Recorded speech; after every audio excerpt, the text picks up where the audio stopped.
Video analysis where you record a game, match or session and then watch it again to see how players perform and what happens during the game. It's used by coaches, teachers and players to look at skills, tactics and movements, decisions and performance. For example, a coach might want to see how many times the team lost possession or moved into different spaces, and see how defenders react when they're under pressure. Schools and small clubs can also use this to help understand their mistakes. There are different methods of video analysis. The simplest is just recording the game on a camera or phone and watching it back into slow motion to look into details. There are more advanced methods like counts the passes, shots or tackles, and even produce graphs for it. Some software can compare performances over time, which is very helpful for planning or training. Video analysis is very useful because it shows exactly what happens in a game. Coaches can see what works and what doesn't work, which is helpful to spot mistakes and make the team a better decision making. It helps with planning and training and improving skills and building the confidence in your players, because you can see them progress over time, and without video analysis you're mostly relying on memory and opinions, which is less accurate. Strengths of that, it gives objective data so you can see what's really happening rather than guessing. Another strength is that it allows to be tracked over time, which is important because it helps coaches plan for future training sessions and see if players are improving. Weaknesses is that it can take a long time to analyse games, especially if it's a long game.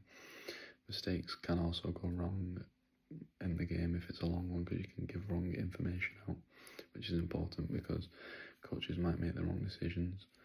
Video analysis can also be very expensive if using software or pro cameras, which can be a problem for smaller clubs or smaller schools, but simple recording on a phone or tablet can also be very useful.